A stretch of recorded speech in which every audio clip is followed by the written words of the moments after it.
Hey everybody, welcome back to the channel. So as you can see in front of me here, I have the HP tuners I talked about in my last video.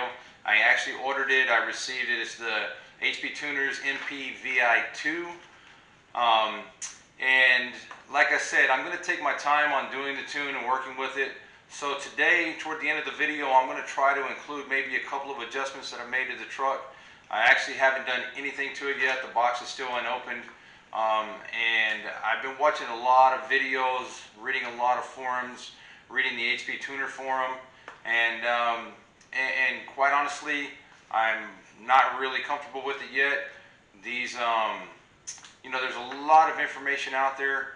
It seems like there's a lot of misinformation, and so I just want to take my time and be very, very careful with it, because not only do I have my truck to tune, but I have a C6 Corvette that I want to do a tune on, and I also have the C3 Corvette that I'm planning on doing an LS swap on it also. So I'm going to be doing the tune for it.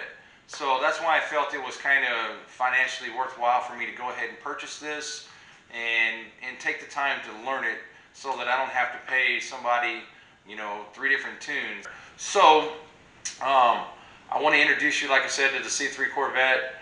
I want to show you what I've done to it. It was truly a barn find car. I pulled it out of a barn up in Comfort, Texas. It was full of it was covered in hay dust, and I have done a lot of work to it, but it still has a long way to go. And today, basically, I'll show you, it's got a small block Chevy in it, and I probably am going to try to start the car today, just because it hasn't started in a couple of months, and I'll show you the reasons why as we get more into the video. But I want to just say welcome back to the channel. I will, like I said, I am going to get to the truck. I want to get the truck running. I want to start driving it again.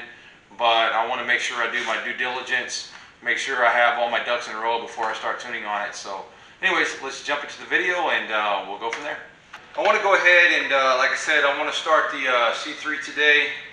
The first thing I want to do is check the condition of the battery. So the car starts fine, but the last time I tried to start it, I saw smoke coming up behind me, and the battery just was extremely hot, and so it's probably a loose battery connection, and I'm going to go ahead and put the battery in. We're just going to check the condition. It's been sitting for a couple of months out of the car, so I just want to see what the voltage reading is on it, and then I'll put it in the car, check the connections, make sure everything is good, and then see if we can get this thing started. So I'm reading 12.34 volts, so that should be fine. Anyways, I'll go ahead and get this in, make sure all my connections are tight, and go ahead and get this thing cranked up. I'm going to go ahead and give it a good couple of pumps, and then we'll see what happens.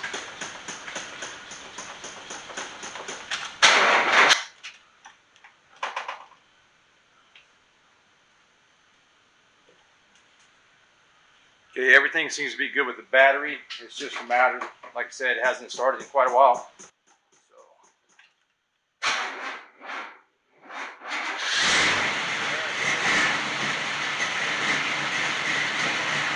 Alright, started. I'm going to go ahead and shut off the camera. I'm going to take it for a ride around the block.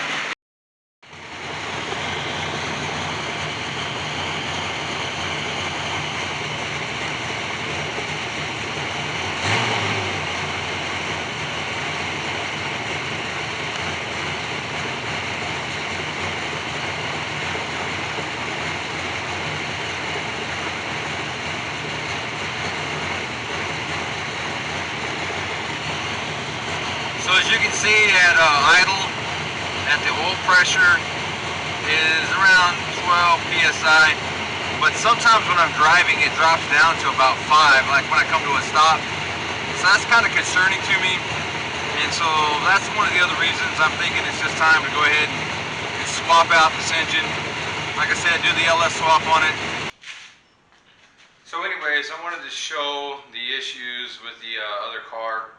So taking into consideration the fact that, like I said, when the car idles for any really lengthy period of time, the spark plugs foul out, and I'm convinced that it's not a fueling issue, but it's actually oil. When I take the spark plugs out, there's actually a little bit of coating of oil even on the threads of the spark plugs. So I think I have some blow by in the cylinders. I thought I had gotten some footage of what the spark plugs looked like, but I apologize, I didn't. So, and then with the issues of the oil pressure being so low at idle, I just went and drove it again, and as it gets warmer, then the oil pressure will actually drop down to 6 psi at idle. And to me, that's just extremely low. So, taking all that into consideration and the fact that I've wanted to do an LS swap on a C3 forever anyways, I'm gonna go ahead and I'm gonna go ahead and pull these heads off. I'm gonna pull the front timing cover off, and I'm gonna pull the cam out, and I want to see what the cam and the lifters look like. Hopefully, I know that the cam is bad. I mean, that the lifters are bad, the cam is probably bad, but hopefully it's not horrible. So I'm probably gonna go ahead and drain the oil out of it, turn the engine around, make sure that there's no water trapped in the block, so while it's sitting here, get all the water out. So anyways, I'm going to go ahead and start doing that, and just kind of walk you guys through the process.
anyways, that's the heads off. Now, for the important thing here, we'll get these lifters and the lifter trays out.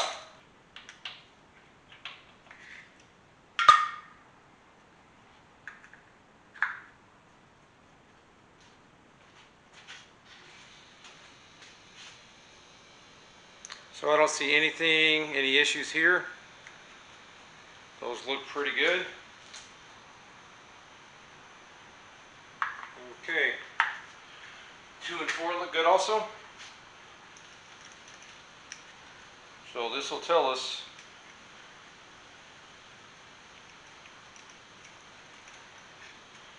it was very difficult for me to try to tell which side the noise was coming from on the engine. I really thought it was coming from the passenger side, but oh, there it is. Oop. Yes, sir. It's number 1. I don't know if you can see that roller, but it is chewed up. But it's not horrible. I want to look at the rest of them and see. Alright, so that confirmed my suspicions. I'm not super happy about it, but that's what I wanted to see as far as made sure I diagnosed it correctly. In my mind, it seemed like that was the obvious thing, but you never know.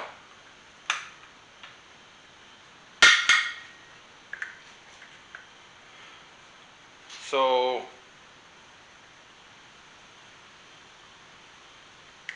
cylinders 5 and 7 seem good.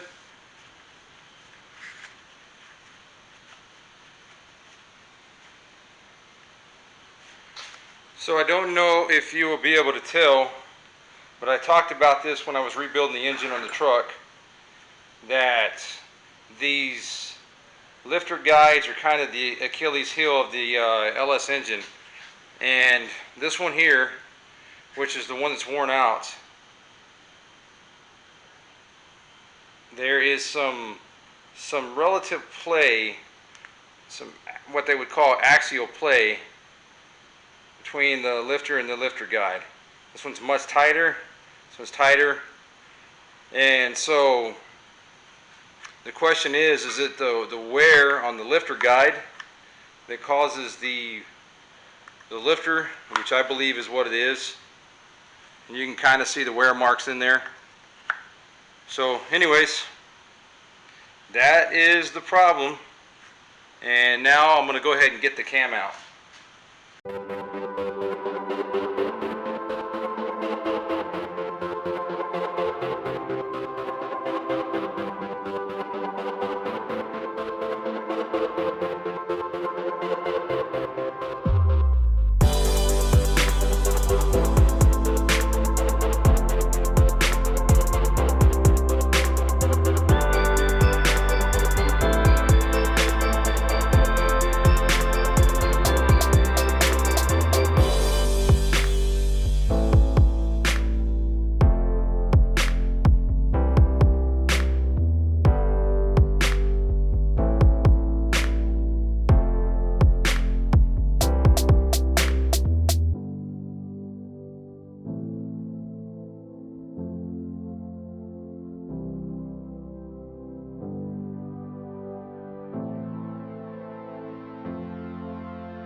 So if you remember the timing chain slack that we had on the new engine, well, obviously this is way worse.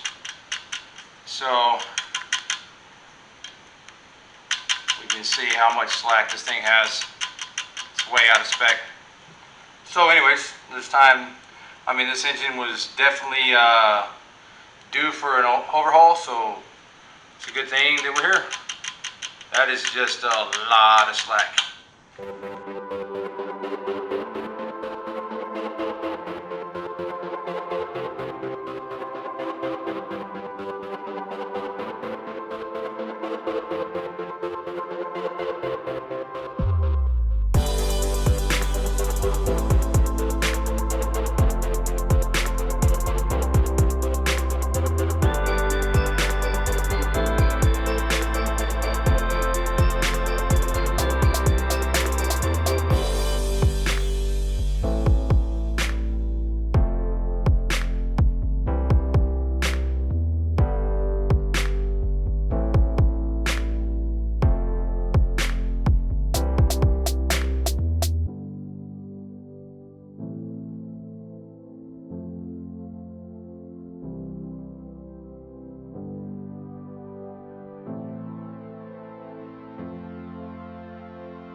Well, this is definitely not what I expected.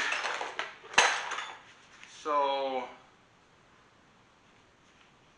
there's no doubt about the fact that there is a little bit of damage on the number one lobe.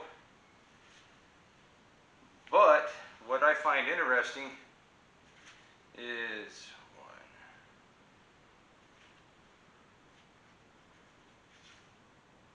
look at the damage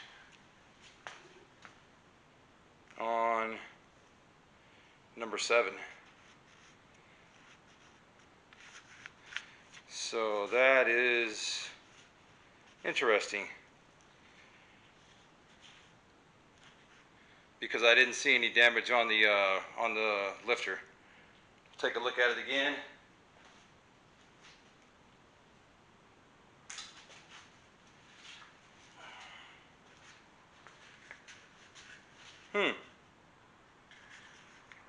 That is interesting. So that kind of makes me wonder what was the real issue, or at least the issue that was causing the noise. Because there's no question that this cam is trash. There's no question that our number one roller is trash on our lifter.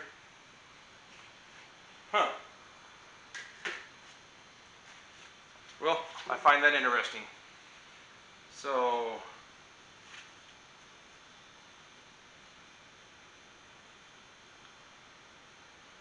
I guess you just never know. It's crazy. It's really crazy to me that you can have that much damage on the lobe and not have any on the lifter roller, and then vice versa on number one to have that much damage on the lifter but not have that much on the lobe of the cam. How funny. Well, either way, we know that we definitely have issues with our valve train. So I find it interesting that I couldn't really narrow the noise down to either the left or the right side, but it looks like I had an issue, 2 issues on the left side. So it's, like I said, quite interesting.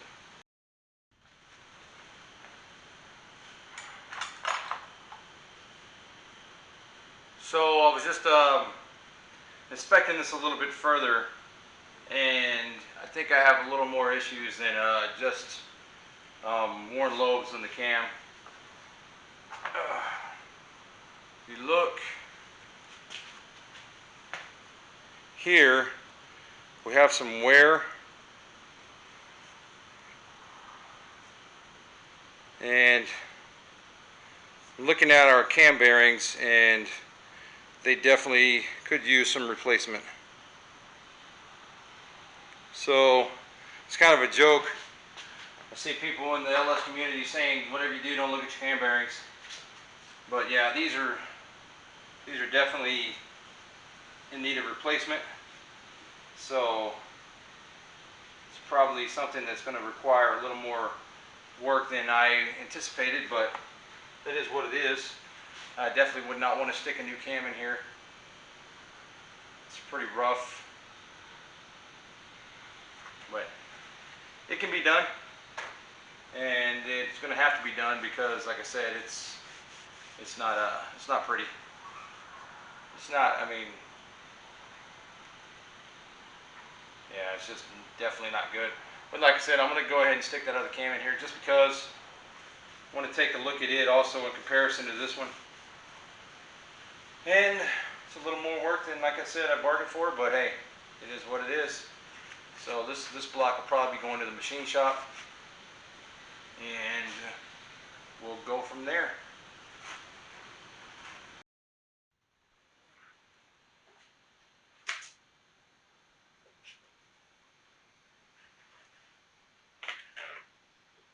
Anyways, I went ahead and stuck the good cam in here. It is probably, I mean, it's definitely going to be replaced at some point. But for now, I'm going to go ahead and put the camshaft retaining plate back on, just the old one for now. I'm going to go ahead and put the timing gear back on for now, and then we'll get everything together, close it up, and we know which direction we need to go now. So quite frankly, I might even end up going with a completely different direction. Got a couple of people that I know that have good engines. One guy, a friend of mine's got a 6-liter. It's balanced and blueprinted with AFR heads. He was mentioning to me that he might want to get rid of. The heads are still in the box, so that's definitely something that I would be interested in. Other guy's got a complete LS1 pull-out. He's never heard it run, but apparently supposedly has 90,000 miles on it. So that's also another option. That one has everything: intake, the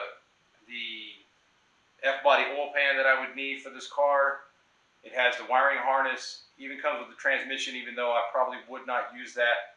So I might look into that because, like I said, this block, that doesn't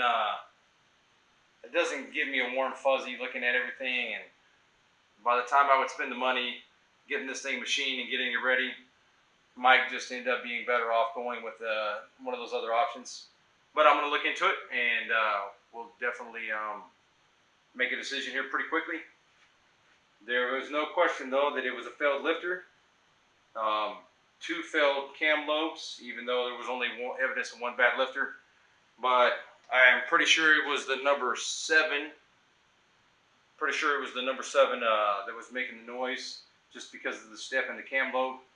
But either way, it's bad, and